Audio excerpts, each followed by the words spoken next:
Hey there folks, this is GreenXI, welcoming you right back to Let's Play Higurashi. This is episode 69. In the last episode, we finished off a three-part chapter, chapter 10, and Keiichi made it home after his murder. He met the nurse on the way, Mayo? But, you know, she seemed like she knew something was going on, but didn't quite know what. We learned in the tips as well that our favourite photographer was found burnt alive, and we saw that in other arcs as well. There we go.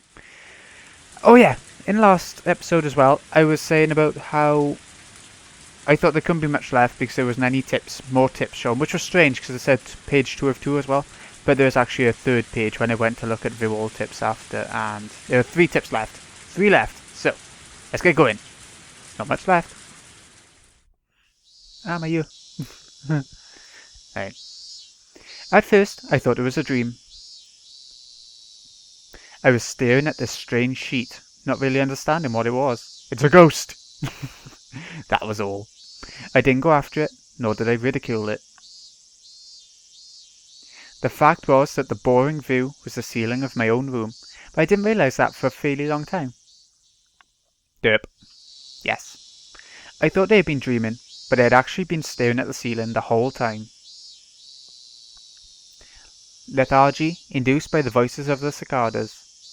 Even after I realised I was awake, I couldn't draw forth the energy to sit up. Oh, I know that feeling. Everything I could see, everything I could hear, everything was like a television broadcast that had already ended. It was hot. So hot I could choke on the heat. My back was moist with night sweats, and it felt gross. Unable to endure it any longer, I tossed in my futon, and finally, blood started coursing through my brain. I lazily recalled the long day I had yesterday. The reality as I lay here listening to the voices of the cicadas, and yesterday so different from it. But at least now they can have happy times for the rest of their lives. Yeah. In order to kill Satoru's uncle, I had rehearsed, formulated a plan, and dug a hole. It was very hot and I was tired, wasn't I? And when evening came, I went to school and called him out on the phone. I panicked for a moment when he asked me where the police station was, but it worked out.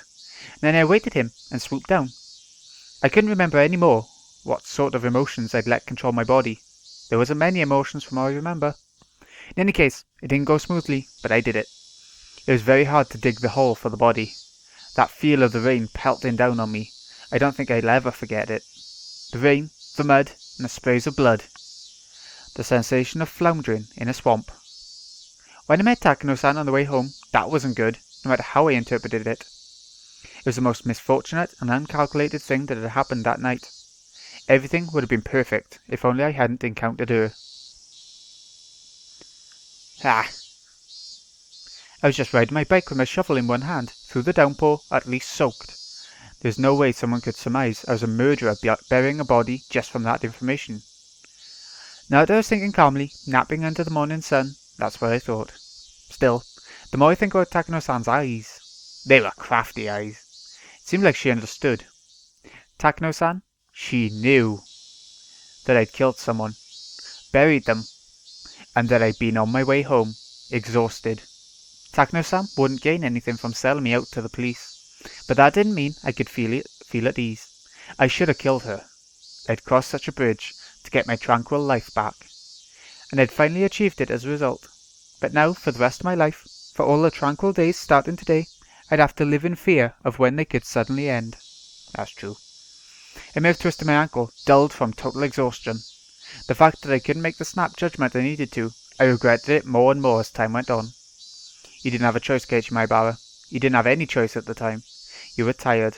You were a mess. Even if you had made the decision, you might not have even been able to kill her. She might have just beaten you instead. In that sense, parting ways uneventfully could have been the safer option. No matter how sharp Takano-san's intuition was, she had no proof. Her suspecting me didn't amount to evidence by itself. Logically, I know that, but that doesn't mean I have nothing to worry about, does it? Just worry about it when the time comes. Now isn't the time to be worrying.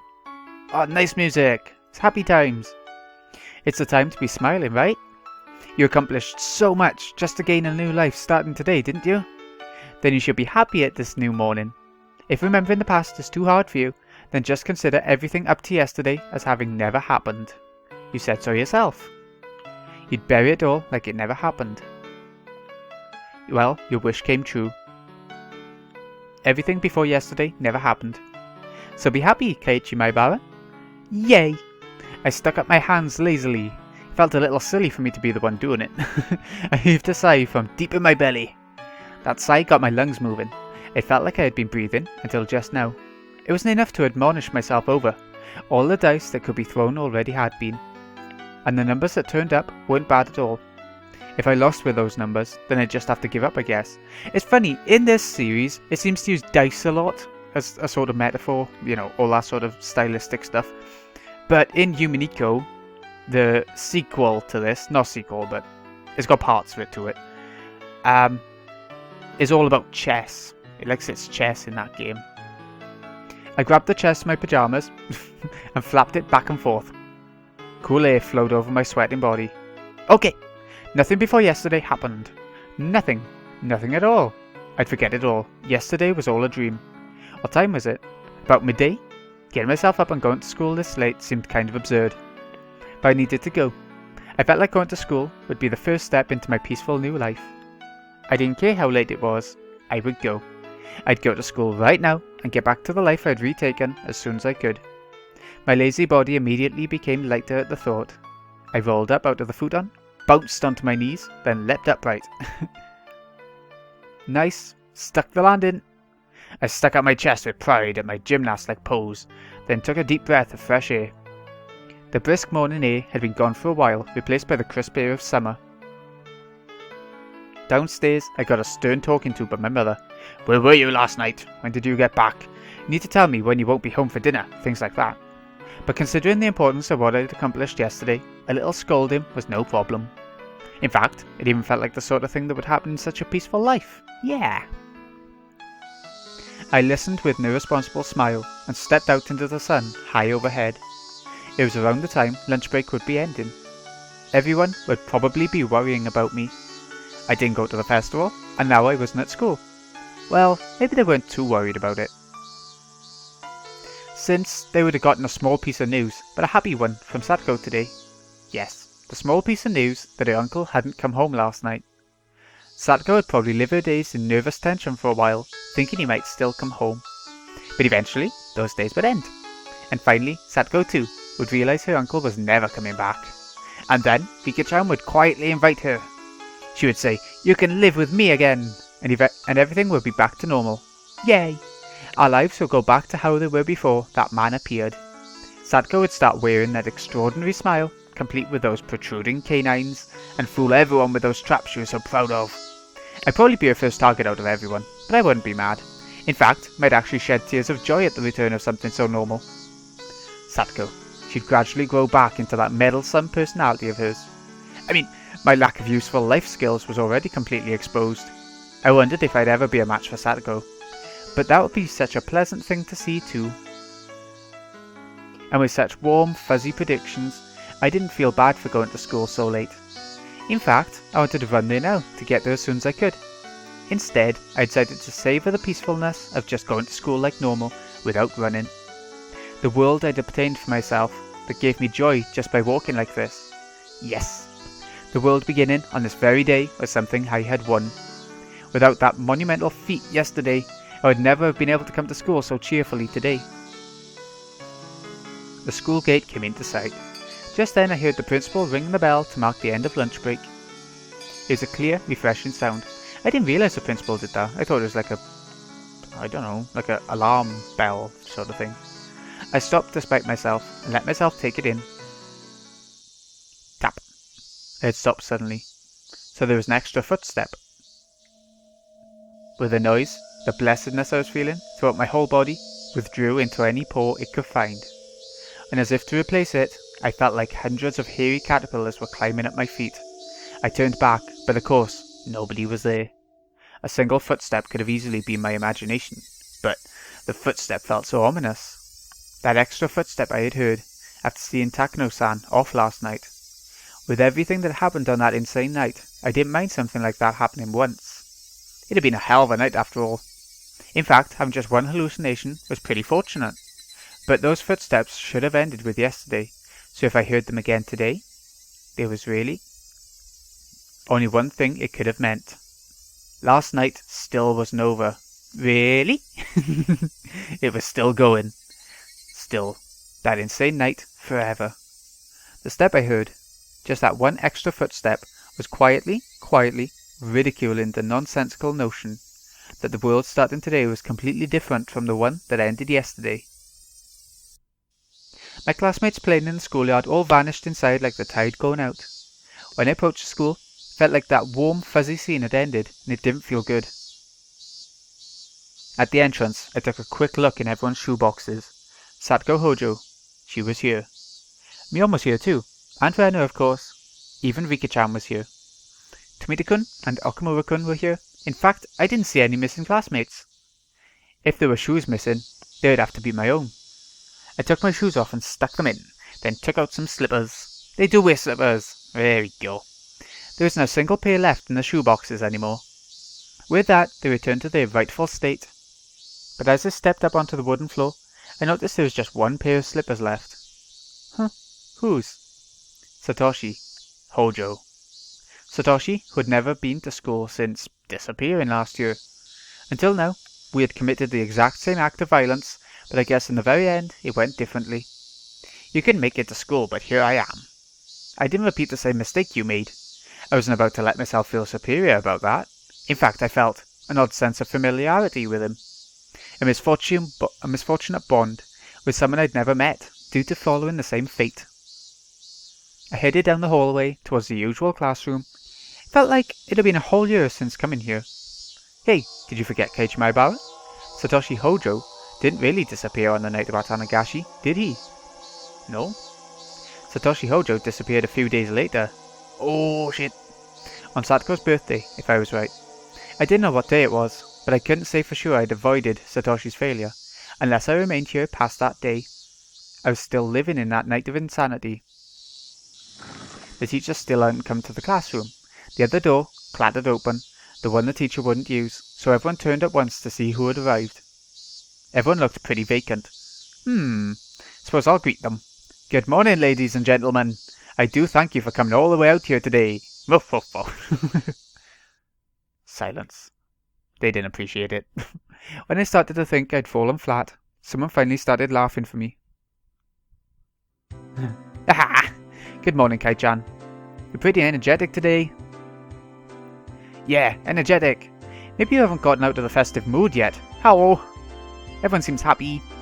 Hearing Mion and Rena's cheerful voices made me realise how dumb those dark feelings I'd been having at the entrance really were. Hey now, festive mood? I wasn't at the festival at all, remember? Before I could say that, Rika-chan smiled at me. Keiichi, did you make sure to watch my dance? Huh? Yup. He saw it just fine. Didn't you see how big an applause he gave you? And he ignored it when that blockhead Shion came up and made a pass at him. How suspicious. Take that, Shion! Wow, that felt good. Mion starts laughing at the memory as she slaps me a few times on the back. So, how did that target practice contest turn out in the end? Tomita-kun was facing me and talking. There was nobody behind me. That meant he was talking to me. Tomitaki turned up dead last. Everyone had a good time with this punishment game. Ah! Weren't you supposed to be the one in last place, Rika-chan? It was such a turnaround when you pulled off getting that chewing gum. I should have expected that from a member of my club. Well done, Rika. It was fantastic. Crying at a time like that is a feat only Furude would be allowed to do, said Okamura-kun, breathing heavily from his nose. In my direction, everyone laughed. If anyone but Rika-chan had done it, it would have been against the rules. Rika-chan gave one of her knee-pass smiles as she listened to it. In my direction, Rena too turned to me. No, turned towards me. And then, with a somewhat embarrassed smile, she whispered to me so only I could hear. But really, thanks, Keiichi-kun. For what? That giant stuffed animal. I was really happy. It's nice and safe right at my bedside. And I made sure to give it a good night kiss before bed too. Oh! The class laughed at that, cheering and jeering. This whole time, the conversation had been a little bit off. I wasn't quite getting it. I don't think any of this part actually happened in the anime. I think it ended. What's this? About a stuffed animal. What's this? Come on, we all worked really hard at the festival yesterday to get it down, remember? The gigantic stuffed animal. The gigantic stuffed animal. Rena seemed taken aback, but when she answered, she did it with a smile. We were having a hard time knocking it over, so we tried aiming at the forehead and rapid fire shooting and stuff. And then, Keiichi-kun, you got a whole bunch of guns ready beforehand and shot them all. It was so cool. How? Wait. Who was this? All the people in the neighbourhood association, including the chairman, were praising you so much at the party afterwards. One of them said he'd fallen in love with your way with words. Tokuzo Kimiyoshi, the chairman of the children's committee, I think. He said he wanted you to entrust you with a few of the stalls at the next festival. You too. Okay. Tokuzo is the chair of the refreshment booths. He's on the festival executive committee. Oh god, I can't talk. Maebara-san is great at making things sound good, isn't he? Yep, whenever he talks about something, it seems a lot better than it actually is. We saw that in the second arc. It was the second arc, wasn't it? Where they all had to go around to stalls and try and sell stuff, even if it was shit. And Keiichi did really well. So we saw this before. Ah, you can't say that. Keiichi-kun, you'd be a great salesman. If you did a bargain sale on bananas or something, I bet it would be great. Bananas? What have you been talking about? I mean, I didn't go to the festival in the first place. I swallowed those words. I didn't know exactly why, but in Hinamizawa, this is what had happened.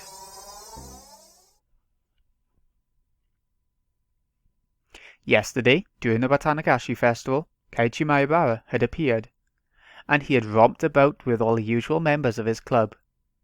He made a big scene at a few of the stalls, snatched a few sticks of takoyaki, and oh god, don't make me say that. Okonomaitaki? In his glee, rating each of them as delicious or terrible to get everyone excited. And they'd seen a gigantic stuffed animal at the target practice game, and everyone went after it. And then I get a whole bunch of the cork guns, firing them in rapid succession, throwing each one away after using it. And admirably, I shot down the biggest stuffed animal there. And then I gave the stuffed animal the proof of my victory to Rena as a gift. Then our fun came to a close as we had to go see Rika-chan's offertory dance. Wasn't that fun? There was a ton of people squeezed in there, and we all got separated, but we each managed to get into good positions to cheer Rika-chan on from. Then, in the middle, when Shion came up and asked me to go hang out with her instead of watching the dedication dance, I refused. So they didn't sneak into the shrine, like in the second arc. I'd stayed put, watching the dance until the very end. But who? Who was that? Well, everyone's been saying it, haven't they? Keiichi Maebara. I had an urge to yell in anger at my classmates for having so much fun talking about the festival yesterday with Keiichi Maebara. What the hell are you guys even talking about? Far stronger than that feeling, though, was the sheer uncanny nature of this reality I couldn't understand. A Keiichi Maebara who wasn't me was in Hinamizawa yesterday, as I threw away my humanity, turned into a demon, and was busy beating Sadako's uncle to death. I was having a great time at the festival last night. What the hell? I had to suffer through so much, desperately holding back tears, getting so worn out in that downpour, digging holes, chasing, beating, killing, dragging and burying. Who was this Keiichi Maebara who had ignored me so and spent such a fun, carefree time at the festival, damn it? Who the hell stood in for me as I put my life on the line, working so hard to achieve the treasure-like everyday life? If there was another Keiichi Maebara besides me, then what was I? On the night of Watanagashi, where one died and one disappeared, in accordance with Oishiro-sama's curse, there was only a demon who had killed someone. Dumbfounded, as I succumbed to a horrifying possibility, I looked around at my classmates, to make sure there was nobody extra I didn't recognise amongst them. To make sure I wasn't amongst them. It was a horrifying thought, that the real Keiichi Maebara hadn't overslept and had come to school on time, and that I, who was no longer Keiichi, had just waltzed in here. But no matter how much I checked, the only people here were ones I knew. The man I met every day I looked in a bathroom mirror was not here. Man, well, not quite. Okay, everyone. Time to start afternoon classes. Please take your seats. President, please lead the class. The teacher entered and everyone hurried back to their seats. Upon finding me, who was so stupidly late, she gave me a stern talking to, but I wasn't listening to it. Wasn't our old life supposed to start today? Something wasn't right. It was just strange. I was supposed to go back to my old, fun life after yesterday. I had set foot in an incomparably mysterious world that was completely different from both my old life and my recent one. Yes, this was without a doubt a different world than the one I'd been living in until now. There was no way such an absurd thing could be possible, but unless it was true, I couldn't explain anything that just happened. In this classroom, I was surrounded by so many faces I knew, and yet I felt isolated. The cicadas sounded no different than they had before now, but they seemed somehow false. The air was parched and dry too, making me think, was the air in Hinamizawa always this uncomfortable?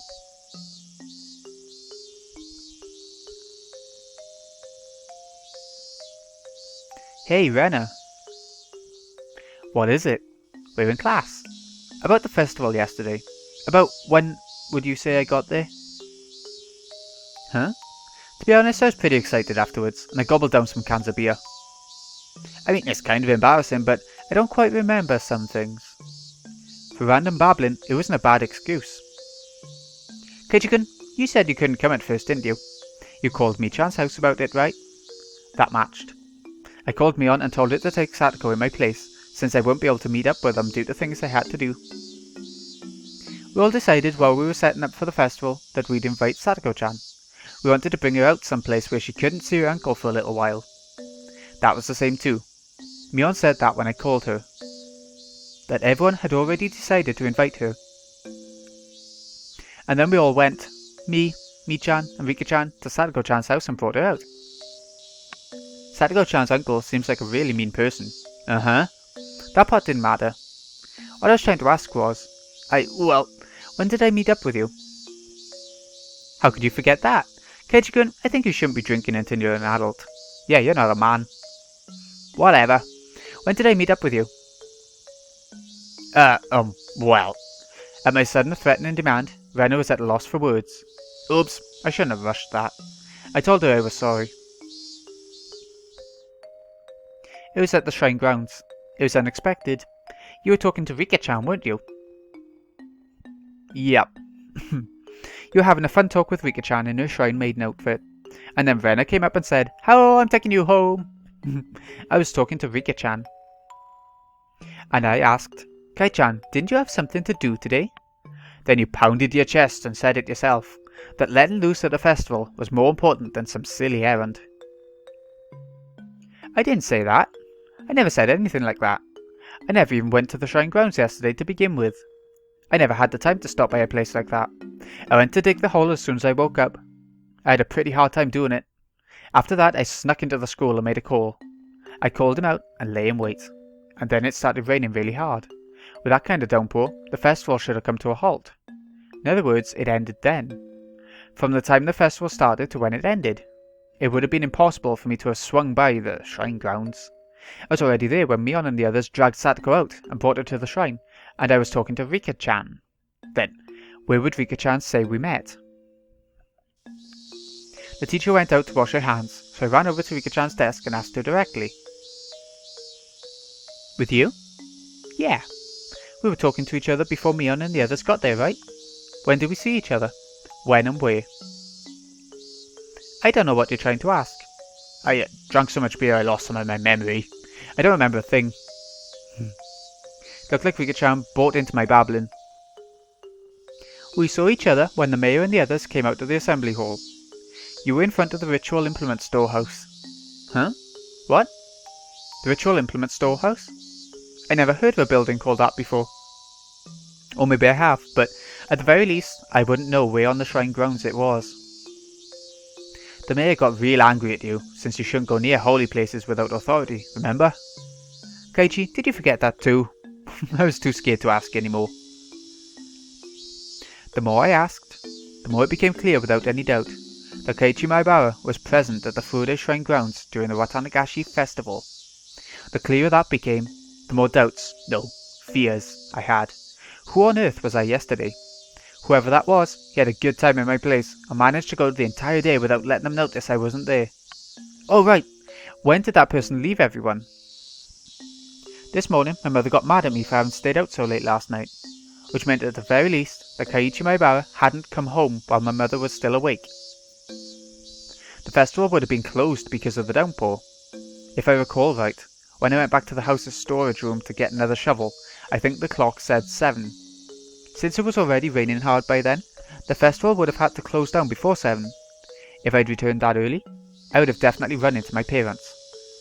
Or at the very least, they wouldn't have asked me when I got back last night. So the Keiichi Maebara from yesterday, that meant he never went home.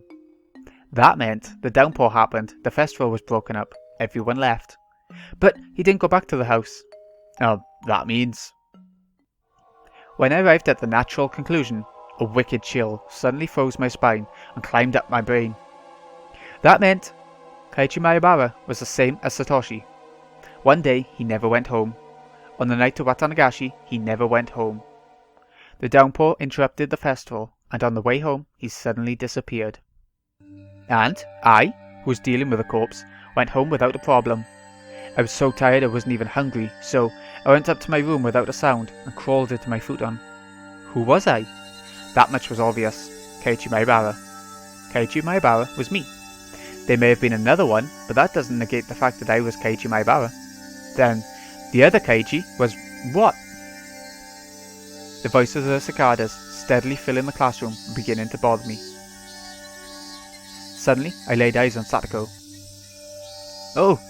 Satoko's expression was dark as always. She seemed completely exhausted, at a life of agony she couldn't even imagine an ending to. But your uncle's dead now. What had last night been like for Satoko? Did she have fun with everyone and feel a little happier, if even for a moment? And when she went home, the end of her dream, she'd probably gone to sleep, afraid of when her uncle would return. And then, this morning, her uncle hadn't come home, and then she went to school. Right now she must have been still trapped by the rotten idea from which she couldn't be saved, that her uncle would need her when she got back. But you can rest easy, Satoko. Your uncle won't ever be coming back. I couldn't tell her it was because I'd killed him. When Satoko realised on her own that her uncle would never return, then that would truly be the end of the long, insane night. That's right. I didn't do anything wrong. I did the best possible thing I could have as Satoko's Nini. Not an atom in my body regretted it. And look, calm down and think, Keiichi. From a certain point of view, isn't it convenient there was another Keiichi? I buried the corpse perfectly. A beginning wouldn't happen, but if worst came to worst and it got out and the investigation got to me, I now had a strong alibi, able to profess the fact that I had been at the Watanagashi festival. But accepting something so creepy and using it as an alibi? Still, if I proved I hadn't gone to the festival yesterday, it would do no good and a whole lot of harm. That was what left the really, actually bad aftertaste. You'll forget about it, Keiichi Maebara. Everything that happened before today, so just forget about the Keiichi Maebara who was there yesterday too. Instead, let's watch gently over Satoko for the day her smile returns. And the day that would mark the end of that insane, all too long night. Yeah, let's forget about it all. That's all for today, class. Please go straight back to your homes, everyone. President, if you would. Everybody stand up. At attention. Bow. Goodbye. I thought about many things and saw my thoughts dispersed by many other things. I didn't know whether or not that time had been spent worrying or daydreaming, but either way it came to an end along with the class. Cheerfully, our classmates got their things and ran for the hallway. Mion, Rena, Rika-chan were packing up as well. What about Satoko? This whole day she seemed deflated. Well, her uncle may not have returned last night, but she wouldn't have known he'd never return. How much I wanted to express that fact to her. Satoko packed up her pencil box and math workbook messily, and after a dark glance at the clock, heaved a sigh. Then went to leave the classroom. Then suddenly somebody placed a hand on her shoulder and stopped her. What is it? I watered the plants like I was supposed to, and got all the printouts done. Her words, possessed by a persecution complex, hurt. I spoke loudly so everyone could hear. Hey everyone! Why don't we have club today? It's been a while. Sadako always had to tend to her uncle, so club has been on hiatus. In our minds, our club was proof of a calm, peaceful life. By enjoying being together, I wanted to make Sadako realize her days of darkness were over. I'm okay. I'll do it. Meep. Well, I mean, I don't mind, if it's okay with Sadako. Under a condition. That was important. With everything up to her, Sadako gave a worried look. Come on, Sadako, it's been a long time. Let's go crazy! Well, I'm happy you feel that way, but... My uncle might already be home. Thus spoke her darkened eyes, her mouth unmoving. You've been choking on life every day for a while. You must be about to suffocate. It's not good for your mind or body. Once in a while, you gotta have some fun. Please, leave it alone. It's not like I don't want to do club again. With one word, but. She looked down. Sadako, you know as well as anyone that it's more fun being with everyone, right? We're friends. That means we can spend time with each other. I mean, you had a great time at the festival yesterday with everyone, didn't you? Rena nearly said something, but she was too late. Keiichi-san, what are you saying? My arm on her shoulder seemed to weigh her down, and she threw it off. When exactly was I playing and having fun at the festival? The only one having fun was you, Keiichi-san. Huh? Oh. I looked over to Mion for help, but now everyone was looking down. My instincts told me that Sadako hadn't gone to the festival. But Rena said it herself, that she went with Mion to Sadako's house to invite her. Sadako-chan left on the way there. She didn't go to the shrine. Why? I realized the absurdity of what I just said with Sadako in front of me. She said her uncle was waiting at home, and she couldn't have fun by herself. When we were in front of the shrine, we tried to stop her too. We told her uncle said it was okay, and that he wouldn't get mad if she had a good time. At some point, tears had begun welling up in Sadako's eyes. Sadako was so afraid of her uncle, that she couldn't even allow herself time with her friends, and went home. No, she was even afraid of letting herself have a good time with her friends. Keiichi-san, you must have it nice. Having a blast at the festival all night. They told me you went all out, didn't you? I'm very envious. Smiling to herself, her tears began to fall. I must provide for my uncle. It's completely different from you, with how you let your parents do everything. Sadako. I'm so glad you enjoyed yourself at the festival. I'm so glad you had enough fun for me too. I mean, I want to participate in the club too. Making such a racket with everyone is so much fun. But right now, I can't. Unable to withstand such violent emotion, a few teardrops slid down her cheek. But even though she was having such a terrible time, not once did she ever say that it was hard for her. It was a sad, obstinate bravery. But the days when Sadako had to feel like that were over. Sadako didn't need to endure it, to bear it anymore. She could forget all about it now, and smile. I was so frustrated at not being able to tell her that directly.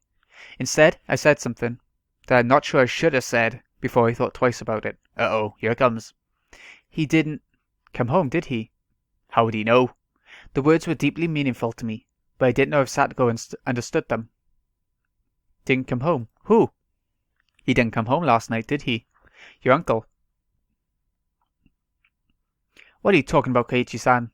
Sadako shouted with all her might. When has he not been there? When? Calm down. I mean, he didn't come home yesterday, did he? I don't understand what you're trying to say, Keiichi-san. Sadako, what are you talking about? I mean, that man. I killed him. Killed him yesterday. Killed him for sure. And I buried him. Buried him whole. He could never return to his house. Even yesterday, he was torturing me so much. He yelled at me. He shouted at me. He found fault with everything I did. He threw the dinner I made him on the floor. He dumped his bowl of miso soup on me too. It was hot. It was messy. And I cleaned all of it up. I cleaned all of it. Bah! What? Our stories weren't matching up. But night?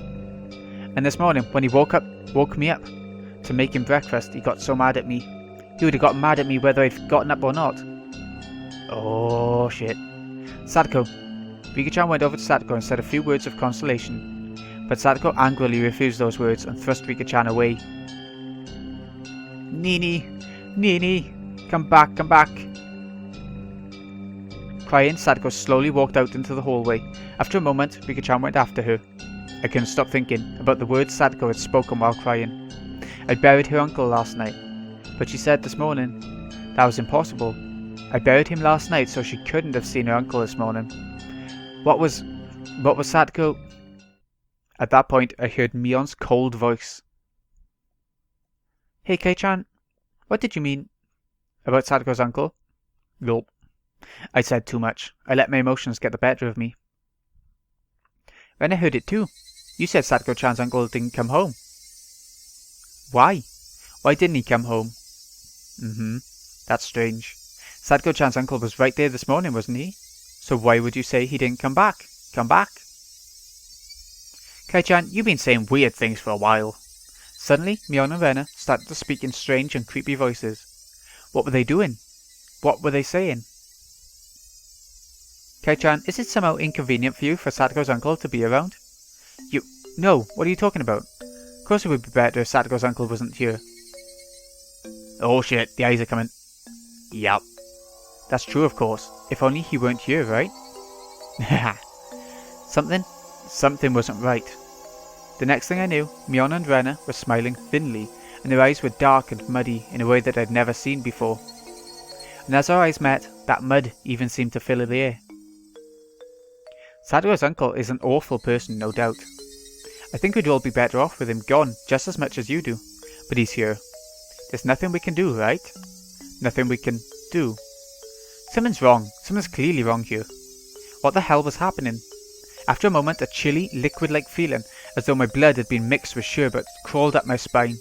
No choice. I mean, of course there isn't, but then Sadako will never... If there's no choice, what would you do? Ugh. Rena was trying to prompt me to say more. There really was no choice, so I killed him. I killed him to protect Sadako. That's... Ugh. Leave him alone.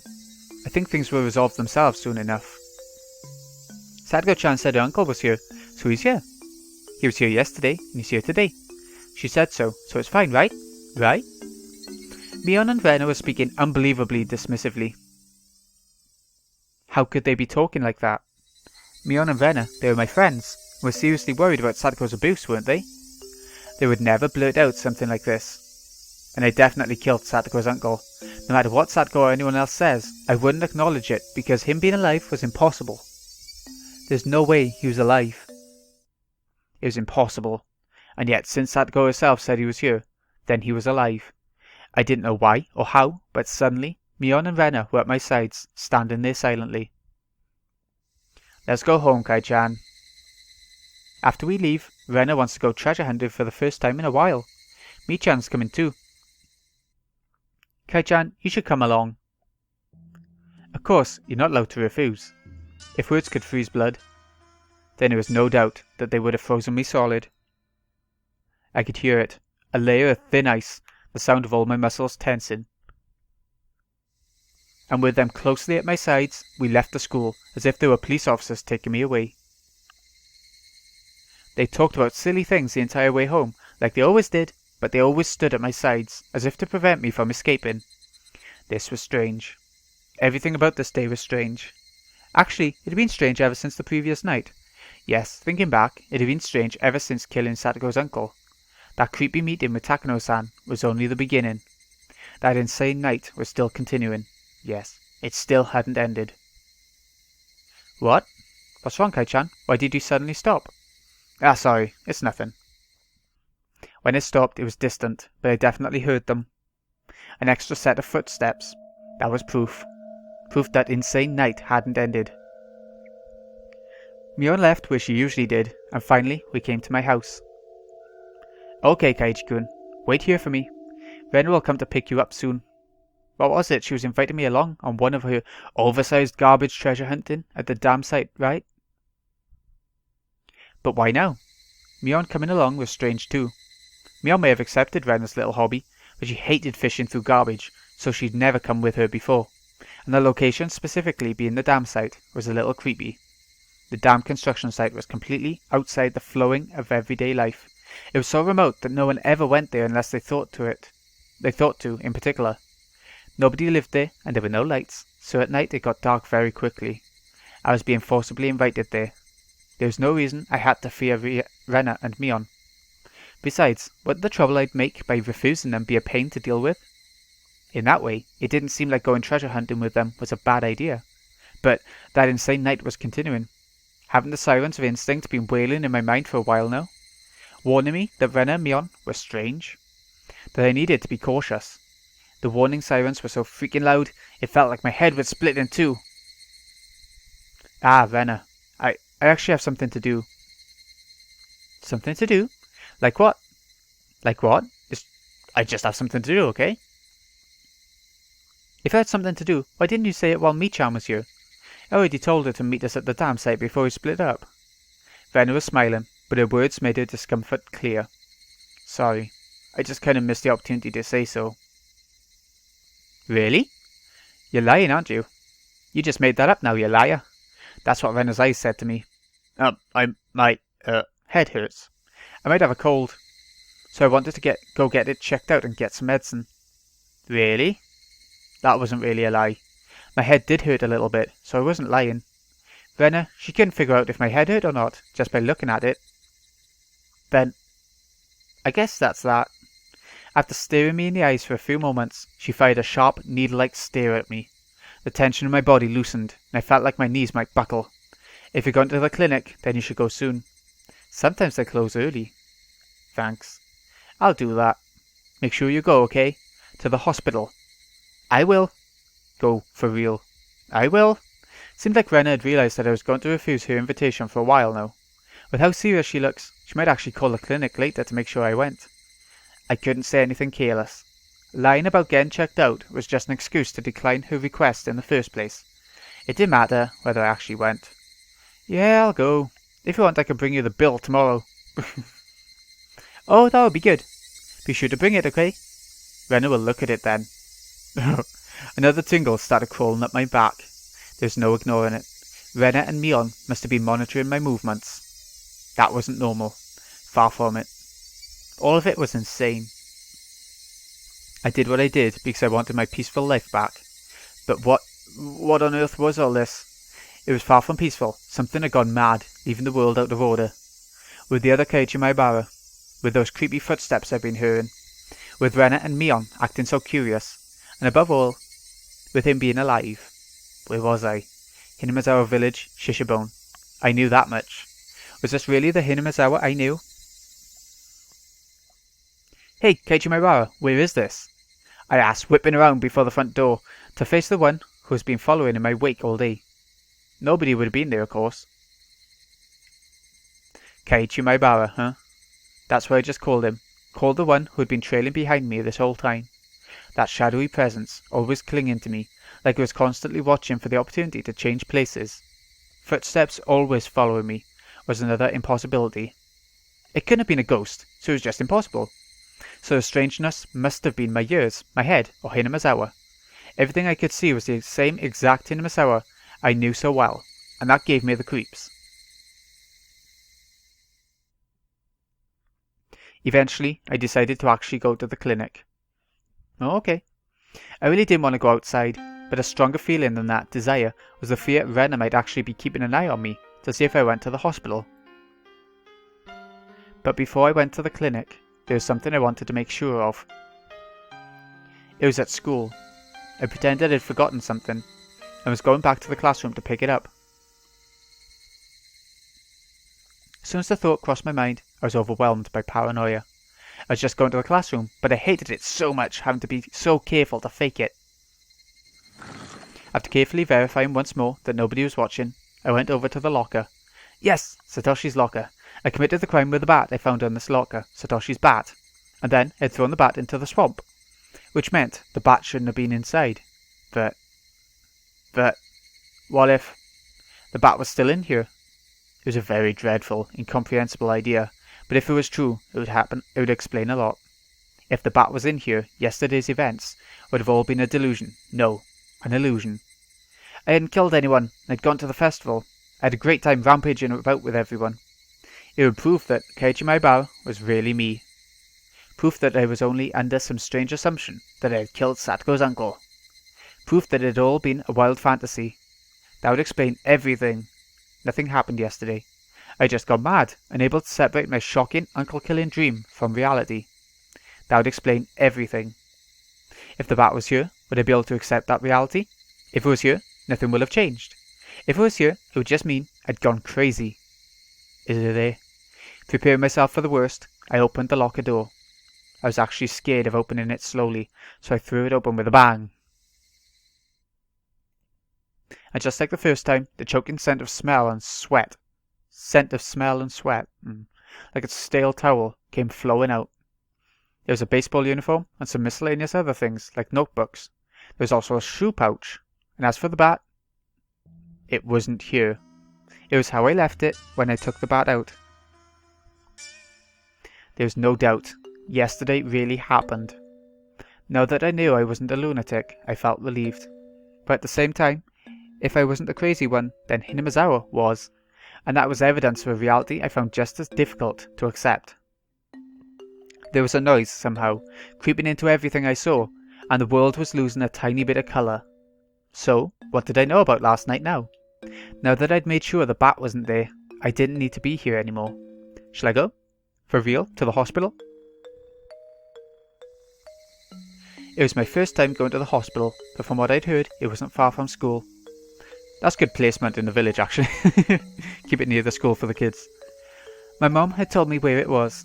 A big, easy-to-see road went straight there. Ah, there it is. I went past the shopping street, made a turn. It wasn't overly hard to spot the sign with Irie Clinic written on it. There was one other person, an older man there, in the air-conditioned waiting room. I went up to the counter and told them it was my first time here. The man behind the counter glanced at the clock and said there would be a short wait. It was almost 5. Clinic hours would be ending soon. As I sat in this unfamiliar waiting room, isolated from everyone, and let myself feel the cool air, I actually felt relieved. What should I tell the doctor when he comes? I could tell him I had a cold, but I was the very picture of health. Actually, I wanted him to check my head. I wanted someone to confirm for me whether I was really sane or not. Let me have a drink a sec. It's been a long part. Keiichi Maebara-san, please come into the examination room. Huh? The voice from the other side of the examination curtain. I thought I'd heard it somewhere before. Hello. Hello. This is the first time we've seen each other here. Coach, you were a doctor? Now that you mention it, he did seem to know his way around when he was looking at my shoulder in the nurse's office. It would make sense if he was actually a doctor. Come to think of it, our teacher called him Irie-sensei, didn't she? Well, yes, I'm more or less a doctor here. Doctors have it really good, you know. You get to see and touch all that young, silky, smooth skin. Yay! Oh my god, my thought. I could inject them with a weird chemical that'd make them my slaves and have them be my personal maids. Thank you very much. Just seeing that made my cold go away. I believe it now. Polite bow. Whoa, wait. Maebara-san. A joke. It was a joke. Come, sit down and let me take a look at you. I'll need to use my stethoscope, so show me your silky smooth chest, Maebara-san. God. For some reason, I felt really relieved. After that insane night, as much as I thought everything had gone crazy, Coach was here doing the same thing he always did. I was very happy for that. You don't seem to have a cold. Actually, those scripts and cuts all over you seem to be the painful thing. Don't tell me you were playing in the bushes with short sleeves and shorts. I mean, I can't say for sure you haven't been infected with tetanus. As I was chasing that man last night, I'd kept being scraped by bits of trees. I didn't realise I had so many cuts. You went a little too crazy at the festival yesterday. Enjoy that while you're young. And once again, I apparently went to the festival. Coach, did you go to the festival? Yes, of course I did. I may be a doctor, but I'm also on the Watanagashi Executive Committee. Did you see me there? This coach was the same coach I had always known, and I felt like I could trust him more than my weird friends, so I asked. Well, actually, I was drinking in the main tent with the chairman and the others the whole time, I didn't go out to see the festival at all. I don't think I saw you. Oh, that was a strange question. Did you have too much to drink and forget about what happened last night? And underage too, you bad child. Coach let out a laugh. He didn't laugh in a natural way like Mion and Rena did. Coach was okay. He was the Coach from the world I knew. He wasn't someone from the abnormal world. Well, this all might seem a little weird to you, but I want you to hear me out without laughing. Yeah, go ahead. I greatly welcome any shy, bashful worries you might have as you come into your secondary sex characteristics. Could it be possible that I have an identical twin? Coach hadn't expected that question at all, and couldn't say anything for a moment. But then he smiled calmly and quietly answered, This is just superstition, but I've heard before that everyone has 2 other people in the world who look just like them. 2 other people? I've always heard just 1. If there was, I'd certainly like to meet him though. Also, there are plenty of fairy tales where a person's double appears. The German ones about doppelgangers are probably the most famous. Yeah, doppelganger is a German word. Doppel is double, 2. Doppelgangers? Yes. They look exactly like another person. Apparently they herald misfortune, and if you meet one, you're sure to die soon. I think that's how it went.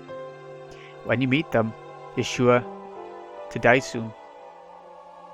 The story ended directly in death, plain and simple. It made my spine tingle. Coach wasn't saying it to scare me though. He was just offering a casual anecdote, but that made it feel all the more real. Have you ever heard of one of those things showing up in Hinamizawa? What? Ah! Well, I can't say that I have. Coach must have thought he was being teased, so he laughed in an exaggerated way. But when I didn't smile along with him, his laughter steadily grew fainter. I'm sorry, well, I was sort of being serious. No, I apologize for laughing.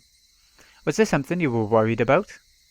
I wondered if I should tell him. Then, after resolving myself one final time, I slowly spoke. I didn't go to the festival yesterday. Is that right? Well, there'll be one next year. And then you can... That's not what I meant. I didn't go to the festival, but according to everyone else, I was there. Could that even be possible? Oh, God, it's glaring. After blinking his eyes in amazement, Coach thought seriously about what I was trying to say. And he answered, choosing his words carefully. Let me make sure I have this straight. Maebara, you went to the Watanagashi festival but don't remember it, am I right? I was trying to say something completely different, but I suppose any sane person would come to that conclusion. That night, Keiichi Maebara was actually at the festival, but I was saying I didn't go. That obviously meant my memories of going there had failed me, but that was absolutely impossible. That vivid act I had committed during the downpour couldn't possibly have been an illusion. All these scrapes on my body prove it, as does the fact the bat wasn't in the locker. No, that's not it, Coach. I really didn't go to the festival. Please don't take offense, Maebara-san. Have you ever had an experience where you were suddenly somehow, somewhere unfamiliar, and you couldn't remember why? No. And I didn't lose my memories or anything, because while the festival was going on, I was definitely doing something else. It wasn't like I was asleep and unconscious or anything. You're certain you were doing something else? I know I'm being awfully rude, but are you sure you're not mistaken? I know I'm not. My memories are clear as day, and they were real. During the festival, you weren't at the shrine, and you were doing something somewhere else. Can you definitely prove that? Well, there's a body up there if you want to see it. That's right. Thinking it through brought me to this. There was only one way to prove that I really wasn't at the festival yesterday, and that was to show that there was no doubt I had killed her uncle. Coach saw me struggling to answer, and his eyes looked a little cold. I guess they would. After all, from Coach's perspective, I was just a weirdo, sputtering nonsense. Would you like to lay down? Maybe you should relax and take it easy for a bit. Sorry, I didn't really come here to lay down. You seem to be a little worked up. Why don't I give you a sedative that'll let you sleep for a bit? That way. I'm not being strange. Coach seemed to realise he was treating me like a deviant, and he raised his voice. I apologise if I've offended you, so please, calm down. I definitely didn't go to the festival. That's the truth. I understand, so please calm down. Take a deep breath. No, I don't understand at all. Coach was stunned and stayed in stupefaction. I do understand, Maebara-san. You didn't go to the festival yesterday. Is that right? I believe you. I believe you. Coach jotted down a brief note in his records. He was writing it in German, so that his patient wouldn't know what he said, but I could make a good guess as to what he wrote. He's a nut. You won't believe me until I tell you everything I was doing at the time, will you? No, I believe you. Please sit down. Before I sat, I tilted my head back a little. The blood in my face all drained out, and I quieted down. After taking a deep breath, I made sure that I was calm now. It would have been impossible for me to be at the festival, because at the time I was... Should I tell him or not? I really didn't want to go on living like this, feeling this horrible. And I said them, the final, fatal words. Because I was killing Sadako's uncle at the time. I could smell the concrete in the room. I could feel the air around us sharpen. Nobody moved. Only the sound of the clock ticking told us time hadn't stopped. With his mouth wide open, Coach even forgot to blink for a little while. You killed Sadako-chan's uncle? Yeah. It's fine now, Keiichi Maebara. Don't hesitate. Admit it with all your strength. Yes. Last night I did it. I killed him. I spoke clearly and fluidly. I could easily tell that Coach's mind had gone completely blank. Why would you? No! That was a foolish question. I believed it was the most direct method of saving Sadako, so I carried it out. I don't have any regrets. I see. Coach smiled thinly and nodded a bit. So I couldn't have been at the festival. I left the brightness of my house for the darkness of the outside. After that I dug holes, made phone calls, I had my hands full. And then I attacked him. Killed him. And buried him. It was pouring hard at the time. The festival started that evening, but was suspended due to the rain. There were no gaps in my memories. From the late afternoon till it started rain. There was no time for me to possibly have gone to the festival. And those wounds, are they from that? Yes. There's a road through the forest near Sadako's house. I attacked him there. He ran, but I chased him, and finally killed him near the road that leads to town. Is that true? Killing her uncle, it wasn't some wild fantasy. I could tell that Coach didn't believe me. So I spoke slowly, not letting myself grow excited. It's true. I killed him with Satoshi's bat. I threw it on the uncle's motorbike into the swamp. I dug a hole, killed him, and buried him. I did it all by myself. Sadako-chan's uncle drove past you on a motorbike, did he? Then you predicted he'd do that and just waited? I assumed he wouldn't be leaving his house that day, so I lied to him over the phone to get him out. You called him? But your house is so far away from Sadako-chan's. I wouldn't think you'd be able to make it there so soon after calling him. I used the phone closer to where I was going to attack him, the one at school. But Maebara-san, it was Sunday. Wouldn't the school have been locked up? A forest ranger happened to go inside for a bit. I slipped in when I had the chance. After that, Coach grilled me on a few different things regarding the incident. He made sure to question me carefully, looking for any contradictions in my account. I'll believe you. What you did yesterday doesn't seem like a dream. I explained everything, including minor details that only someone who had actually committed the act could explain. I could, of course. It was only yesterday. Coach realised that my story had no expedient coincidences or too convenient details that would have existed in a daydream or delusion, and finally seemed to want to believe me. So, do you still think I went to the festival and lost my memory? Coach slowly shook his head. But everyone in class, they said I was at the festival yesterday. Is that even possible? No, it's not. Your classmates probably mistook you for someone who looked very similar. Then, given how group psychology works, everyone just assumed that you had been at the festival. They couldn't have mistaken me. Mion and all the rest said they were spending time with Keiichi Maebara. It was much more than just having mistaken someone else for me. But saying that out loud would just confuse Coach. He spoke to me in whispered tones. Do you feel guilty at all? It didn't sound like he was criticising me. And even if he had, I would have flatly said the same thing. I don't. I did it so that I could return the peaceful days that he'd stolen from us, so I planned to forget all about having killed him and live my life as usual. Once Sadako's regular smile returns, the one from before he showed up, everything will finally be over.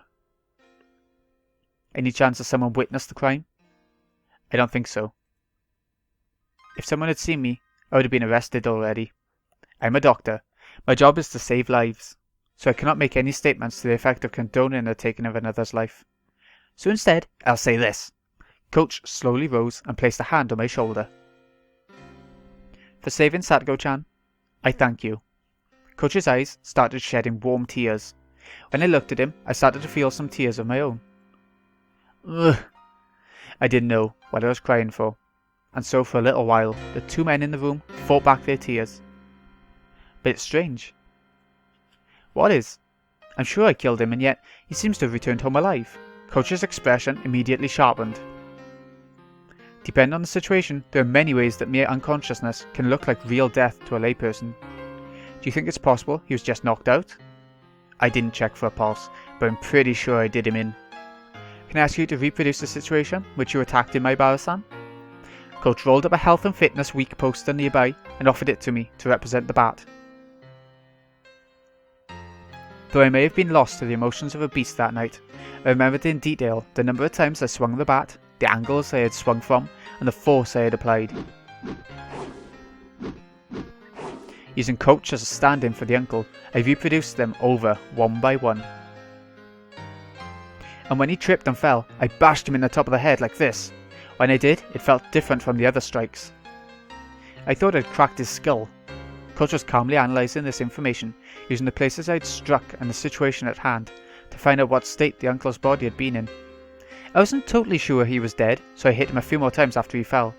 Did he react at all? At first I sort of felt his body jolting with every hit, but eventually that stopped too. He didn't react at all.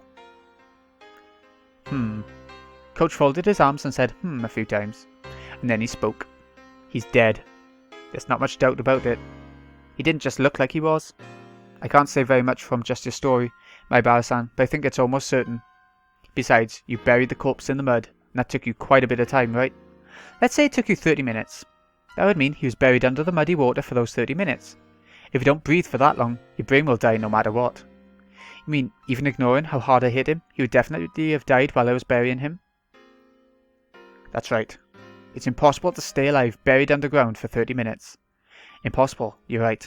But Sadako, she says he's alive. Coach, a doctor, just gave his stamp of approval that he was dead for sure. That made it seem all the more unfair that he could still be among the living.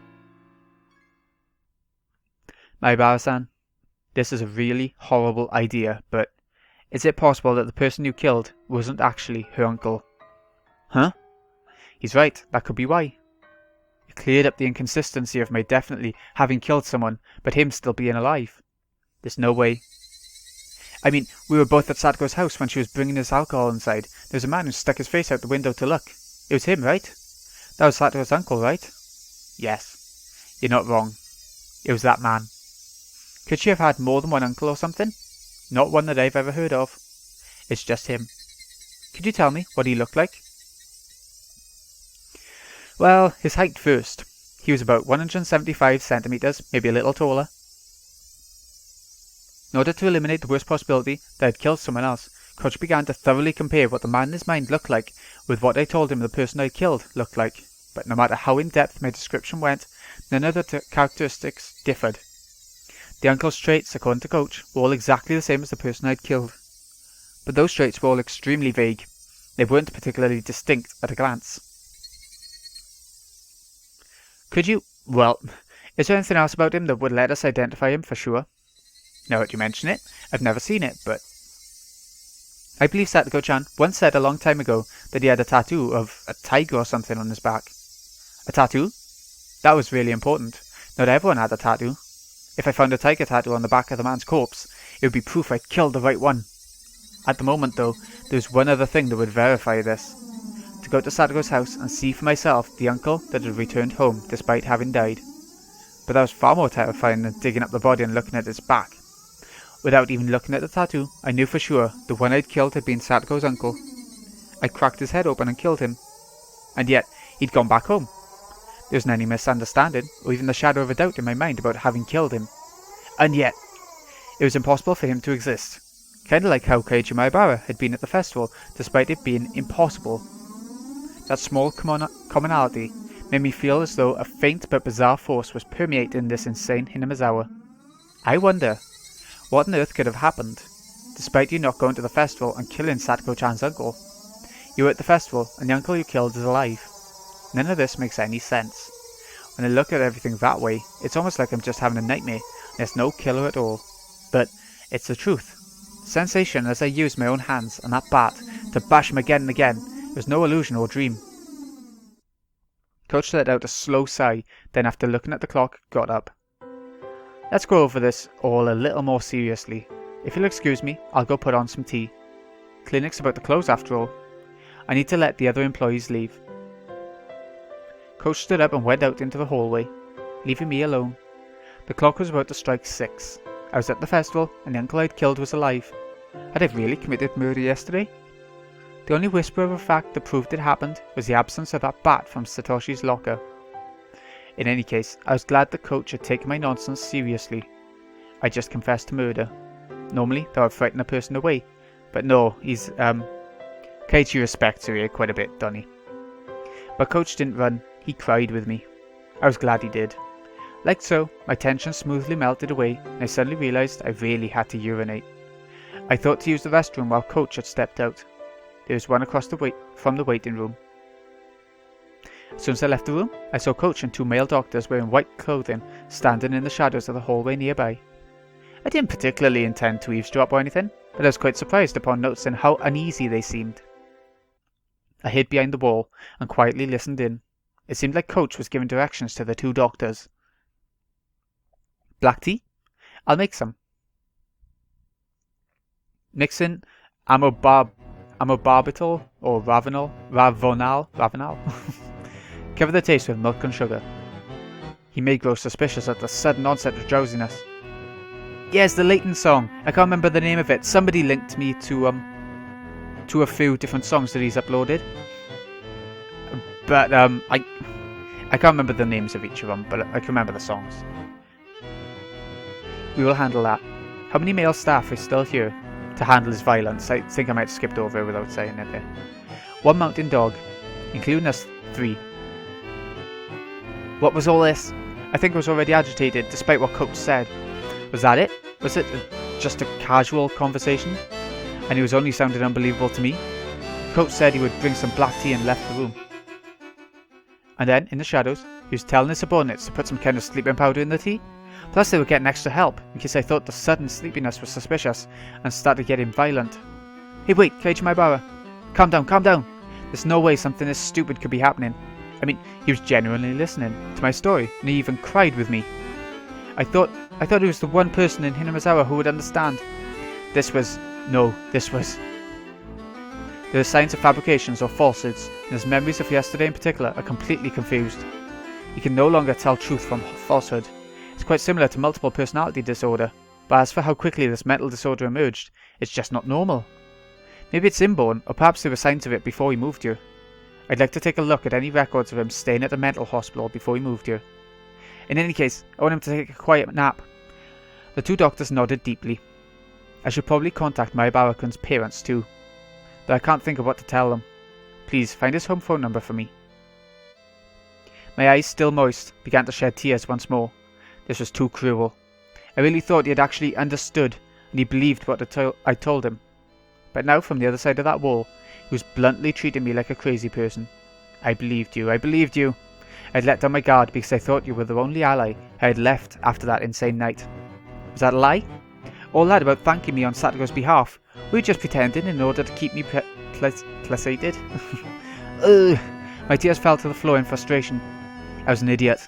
I was such an idiot for believing that bastard. I heard footsteps approaching the doctors. A man in a dress shirt with no tie came running up. Dr. Irie, it's terrible. They found Takano-san. Takano-san? Wait, where? Well, apparently they discovered a burnt corpse in the mountains in Gifu. Oh, nursey nurse. She's dead? Takano-san? The men, all surprised, exchanged glances. Dead? Takano-san? Hey wait, so then, does that mean when I cursed her, wishing for her death, that wish was granted? What do you mean, burnt corpse? Wasn't it an accident? According to the Gifu police statement, the possibility is extremely high that she was murdered. Oh. As I cried, I laughed quietly. Serves you right. If I hadn't run into that woman, my murder would have been perfect.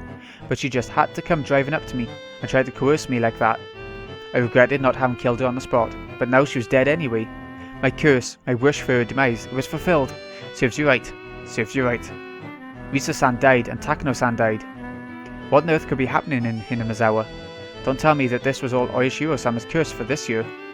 Like hell I'll let the curse be real, Coach said. Everyone present just nodded as Coach cursed at no one in particular. Oh my god, my words. Yes, maybe it wasn't Ooishi-sama, but there was definitely a spell. A curse. I wished for her to die, so she did. If this wasn't just a coincidence, and she died because I wished for it, then you'll die next, Coach. You betrayed me. Oh god, he wants to kill someone else. You pretended to believe me, but deep down you thought I was a madman. You looked down on me with all that pity in your eyes. For now, get the black tea ready. I'll bring it inside. I don't think he'd let anyone besides me be alone with him. Shit. What do I do? What do I do, Keiichi Maebara? This time I heard the voice of a nurse. Dr. Ure? Oh, there you are. You have a phone call. I'm a little busy at the moment, so please tell them I'll call back. Who's it from? A Mr. Ooishi from the Hinamizawa Police Department. Oh, we haven't seen him since the start of the arc. Ah, sheesh. What bad timing. Alright, I'll answer it. Coach left to go answer the phone. The other men headed towards the room with the teapot to make the black tea, like Coach had ordered them to. Fortunately, Coach having to take that phone call meant there would be extra time for me to act.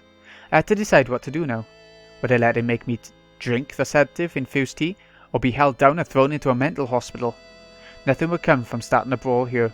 They had more people anyway, and they were all bigger than me.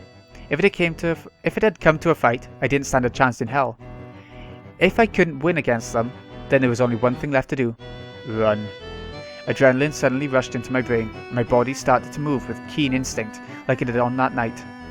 My surface temperature quickly cooled, and the transmission routes between my cells enlarged. Using 360-degree visual information, I searched for an escape route. I would open the window behind me. Outside was a parking lot. There were no cars. A little beyond there was the bicycle I had taken to get here. I determined that this would be the quickest method of escape. I approached the window swiftly, but with little sound, to raise as little suspicion as I could. With the speed and silence of a shadow, like I'd heard on that night I chased her uncle, I unlocked the window and opened it up. A cool evening breeze wafted in. I stuck my head out and looked over the parking lot again. Nobody in sight. No need to hesitate. I quietly crawled outside and closed the window behind me. I held my breath and listened carefully. Nobody seemed to have realised I'd run. I looked around. Then I jumped onto my bike and zoomed away. The pedals clattered under the force. Had my bike always creaked like this? Did the pedals always whine every time I pushed down on them? My bike wasn't the only one crying though. Aww. My tears fell as the wind cut through them. They rode the breeze and scattered behind me. Ugh! I hate this. I'm not the crazy one. Hinamizawa is. How dare you treat me like a madman? Die! Die! Just fucking die already. I believed you. Ah! It's definitely going mad. I'd gone to the hospital in order to escape Rena and Mion's invitation, but the reality that was waiting for me had been too cruel. Who was insane, me or Hinamizawa? Or was the answer something else? I started having trouble breathing. I didn't have any clue what was happening anymore. The loud chirps of the Higurashi were irritating me. Were even the Hinamizawa Higurashi I knew so well calling into the wind? No, that wasn't quite it. They weren't calling. They were crying. The pained wailing of those lost in some kind of rhythm, in another world, no longer able to return to their own sunlight. I didn't do all that to end up in a world like that. And actually, at about this time, I might have been having fun with everyone else. Sadako would have gotten her smile back after realising her uncle wouldn't ever come home, and she might have shown it to us at our first club meeting in a while. That was the kind of world I wished for. So what was this? Why did I end up in such a strange, ghastly world? Someone I'd killed was living like normal, and I had enjoyed myself at the festival despite not being there. I don't want it. I don't want this strange world. When did it start to go wrong? When? No matter how much I thought about it, I never understood. I rode swiftly and returned to my home. It had begun to rain during my journey back, and just like yesterday, I was now soaked. But I didn't care about something so trivial right now. The pain I felt in my heart that Coach, the one person I trusted, was acting so cruelly, was far worse. Did I have no allies in Hinamizawa anymore? With the naive thought that I at least wanted my parents to side with me, I stepped up to the front door. Wait, Keiichi. It'll be dark soon. There's something you want to check, right? Yes. I wanted to dig up the man's corpse and get a look at his back. If there's a tiger tattoo there, I would know beyond a doubt that he was Satoko's uncle. That long night wouldn't end until I was certain. If this insane world was all aberration, all a divine punishment, then I needed to make certain whether I had been successful enough to even deserve to pay that price. I went to the storage room again and got the shovel. It had been washed in the rain, but the paint was peeling, making it look unsightly. I never ever wanted to touch this thing again. The sensation of it in my hands was totally different from the night before. There's a ruthless coldness about it. Yeah, it would be dark soon, so I'd need the lantern too. There would be a little bit of light from the street lights, but it would get extremely dark. Ugh. I thought I'd put the lantern here, but I suddenly noticed there wasn't anywhere to be found. Then it hit me like a bolt of lightning. Of course! On that night I hadn't brought the lantern back with me. No, he didn't, did he? He just had the shovel in his back, in the back of his shirt and stuff. He didn't have the lantern. I left it at the place I buried the body. If I didn't go to get it soon, it would get very dark. And then, not only would I be unable to find the spot I'd buried the corpse, but I wouldn't even be able to find the lantern itself. If that happened, it was all over. I need to hurry. In order to fit the shovel in the basket on the front of my bike, I need to twist it and disassemble it. But it looked like there was dirt in the joints, and no matter how hard I pushed, it didn't want to come apart. After strenuous effort, I realised I couldn't get it apart. So I decided to hold it in one hand and ride my bike with the other. With the downpour soaking me through, and a shovel in one hand, and riding one-handed, it was as if I'd returned to that night. No, return was the wrong word. It was more like that night had never ended. The pain of the raindrops striking me were no different from then. The thing that was different was Hinamizawa, the world and nothing else. The rain clouds were already making it dark, and now it was about time for the sun to set. I could tell it would only get rapidly darker. The straight road leading to town, in the middle of it. That should be where I buried it. Yes, it was near that street light. On that night too, the water from the downpour was splashing down from the street lights, overhung like a waterfall. The pouring rain was exactly the same as it had been that night, and thus it brought my memories into focus. I left my bike in the bush, and stepped into the forest, the ground already soaked with mud. Where had I buried him? Think.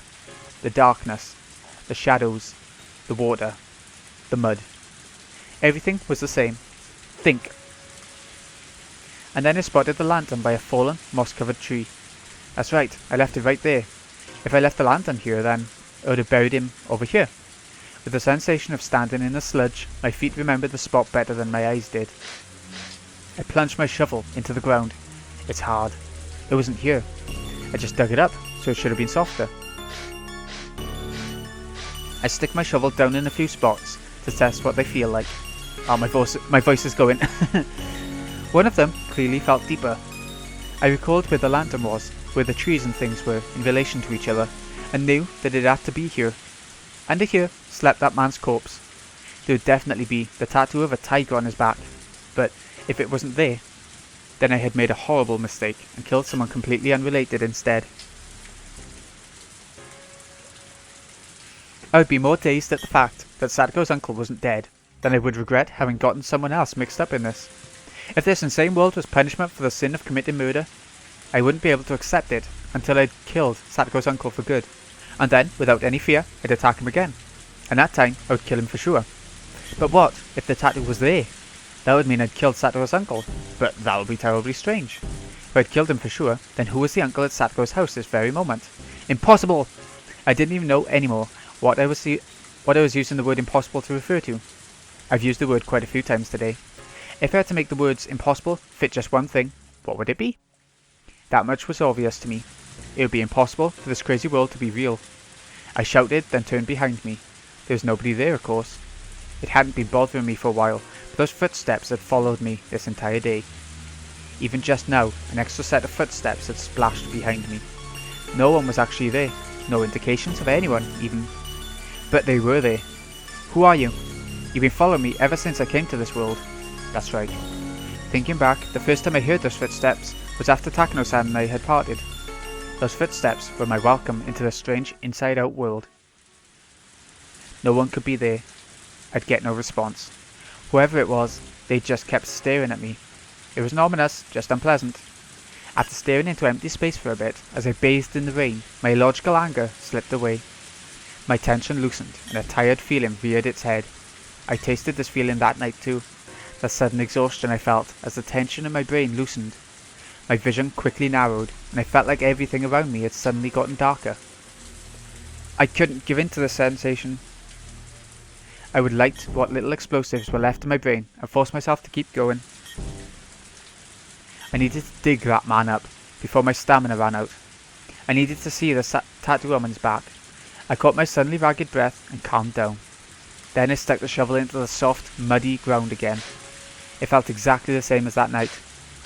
The sense of digging a hole in the beach, with water coming into it with every wave. What day was today? Had I gone back to the night of Higurashi? Every strange thought that came to mind tormented me. Given my exhaustion, I didn't think I could manage to hold those thoughts back. Once the hole was deep, all illumination finally faded, blanketing my vision in jet black. It was probably the moment the sun had fully set too. That night I had feared the worst, and gone without using much light. My senses were so strained that I could see even in that darkness. But now I didn't have that kind of strength left. I drained everything I had last night, and now the darkness would be lethal. I decided to turn on the lantern. Putting it on the first setting would make it give off a faint light. Even with how little there was, it was enough, and people wouldn't be able to see it from far away in this rain. I grabbed the chilled lantern, turned the dial with a click, set it to the weakest light setting, and turned it on. An uncanny world of silhouettes appeared before me. A complex and strange, shadowy world created by the intricate entanglement of trees and branches. I had only turned on a light, and it was like that was all it took to make the world into something else. I let out a quick, tired breath, and wiped the liquid, neither rain nor sweat, from my brow. Then I raised the shovel into the air, and slammed it into the mud.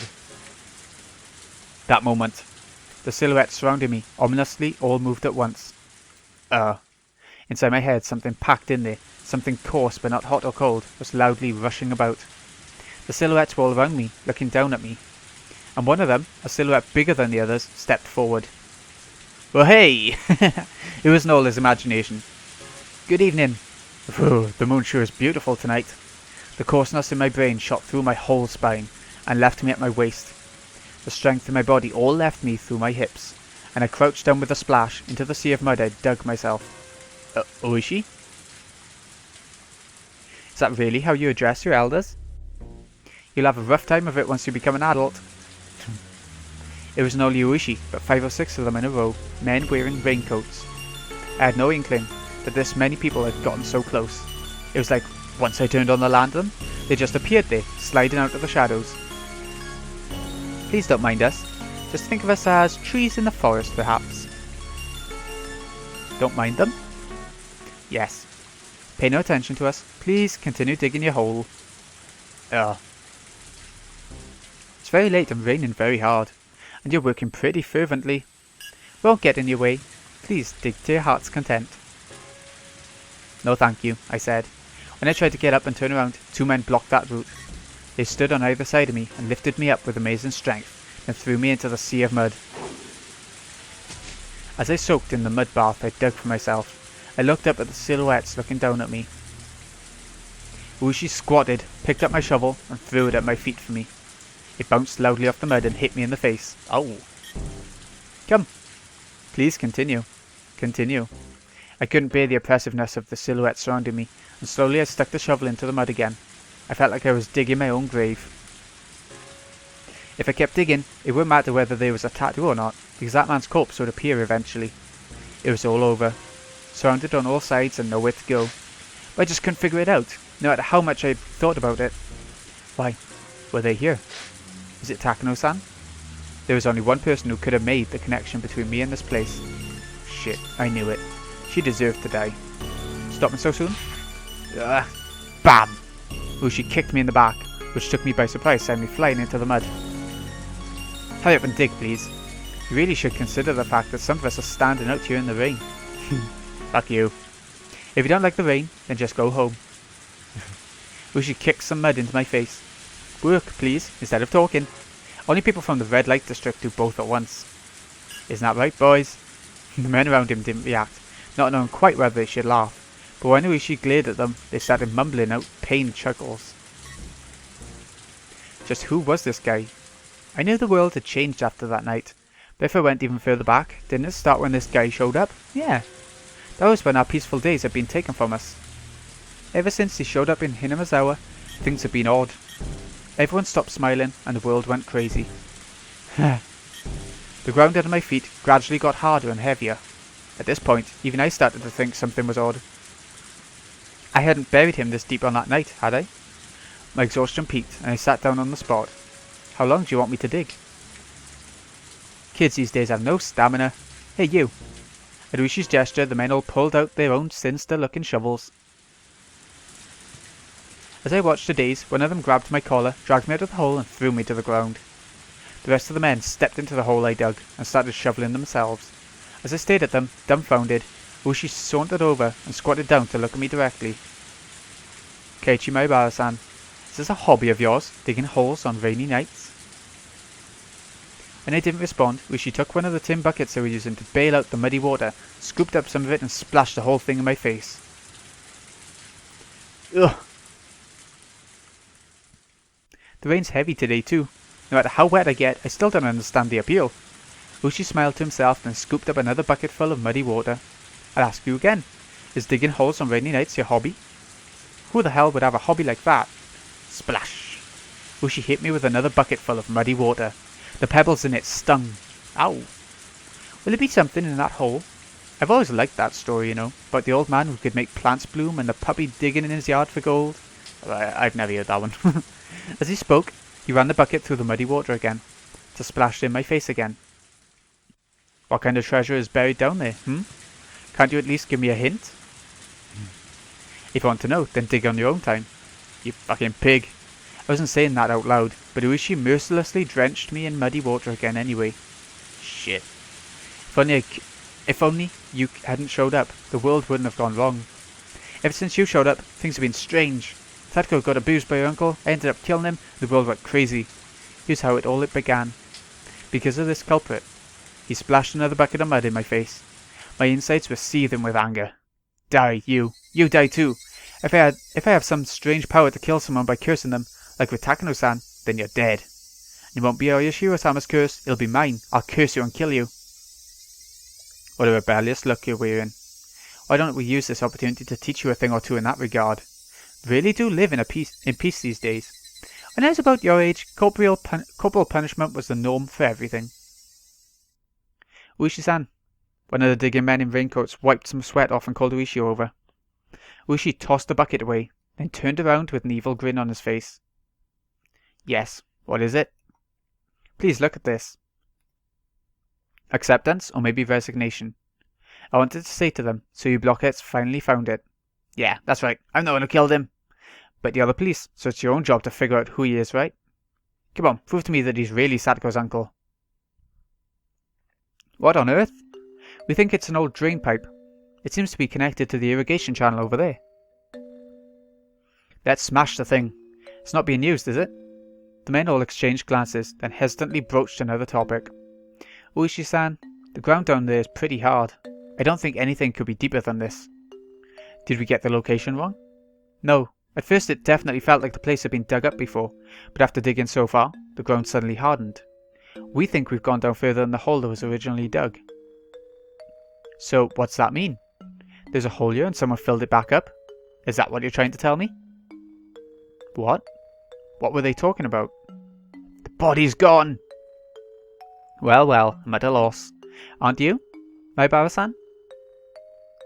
Ooishi grabbed my collar and dragged me to the huge hole they dug. The mud inside was like an ocean, and I couldn't see any drain pipe down there. When the men stirred it with a shovel, let me hear it clang against something hard. There was no doubt I'd buried him right here, but I hadn't buried him this deep. I didn't dig deep enough to unearth an entire drain pipe. So, then, this man, his corpse, where was it? Proof that I'd been successful on that night was gone. Gone. Then what? What on earth was I? Was I actually crazy after all, and just possessed by the delusion that I'd killed someone? That couldn't be. It was the unmistakable truth. It couldn't have been a hallucination. But now, the most important evidence that it hadn't been an illusion was gone. I killed him. I buried him. I had absolute unwavering confidence in that fact. Then, did I fail to kill him? After I left here, had he started breathing again, crawled out and gone back to Satoko's house? Was that it? I'd come here to see whether he had a tattoo or not. And yet, the truth I unearthed was far more than that. Yesterday, what was I? I killed him. I buried him. There was no doubt. But for some reason, he lived and crawled back out. And that was impossible too. I'm so tired of hearing the word impossible over and over. I get it. Dead people don't like to play by the rules here in Hinamizawa. Then I'll kill you as many times as I need to. I'll keep killing you until you never show your face to Satoko again. Ooishi and the others were muttering to each other. Eventually, the conversation ended and Ooishi came towards me. What did he want to say? What did he want to do? I stiffened, tensing up, and then Ooishi just ignored me, like I wasn't even there, and passed right by me. The other men too. They ignored me and shuffled away. Eventually, there was no longer a sign that anyone was around, and I returned to my quiet world of silhouettes. The only one left there was me. Only the sound of the pouring rain filled up the silence. Oh my god! We made it! That was long! I mean, in every arc there seems to be a longer part, doesn't there? Oh, my voice is gone. Oh, it's a whole chapter in one as well. And we got tips! Oh, shit! But yeah, oh, shit. Did I press something? No. Gone. Okay, we're gonna check out the tips. Oh my god. Huh? Is that one there? It's just dark, that's all. Okay, 2 more, so we've got 1 tip left. So I think the next chapter is going to be the last one. I think it's going to be the end. Okinamaya Police Station Command Center. Transmission recording. June the 20th, 8:08 PM. This is the Okinamaya Security Police. We read you loud and clear. Hello, we'd like you to look up a license plate for us. Alright. Please give us just a moment to look it up. Thank you. Number match. Number one. Owner. This is being very vague. Address, Hinamizawa Village, Shishiron. Vehicle make and model. Theft reports, none. So it's his own car, or his own car. Special mentions, nothing of note. Okinamaya, Security Police to Ooishi. We found the license plate from earlier. Ooishi, do you read? Ooishi, please respond. Am I getting a bad signal? Anyone in Ooishi's car, please read? Nothing, eh? Ooishi-san wanted a license plate check. Whose car was it? Someone from the village. A completely average car. Who was it? If Ooishi-san was asking, then it can't be anyone good, right? The special mentions column is completely blank. No indication it's related to the S group either. Nor the Sonosakis. They'd have posh cars. And no demerits on it. Maybe it passed him on the road and he got mad. That guy isn't the type to forget a grudge.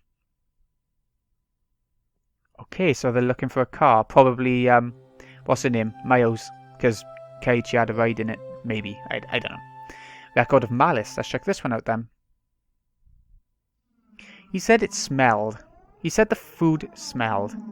He said it smelled because I smelled. He said I smelled because I don't take baths. What the hell is this? He said to take a bath 3 times a day because I was a smelly person. Or as Satoko's thought processes with her uncle. He said I had to stay in the bath for a long time every time. He must be possessed by something too. This is the same thing the man who died said. Why does he know what that man said before? That much is obvious.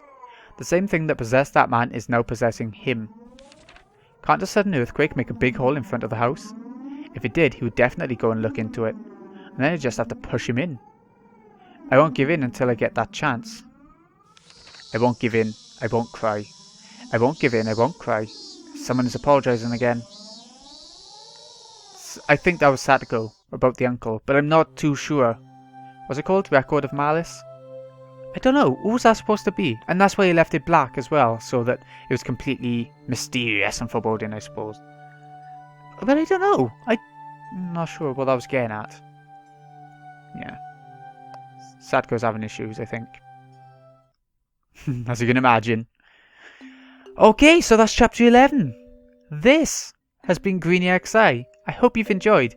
Thank you so much for watching this extremely long episode. I want to try to save... End of chapter 11. So that's all I was going to say, even if I try loading them here.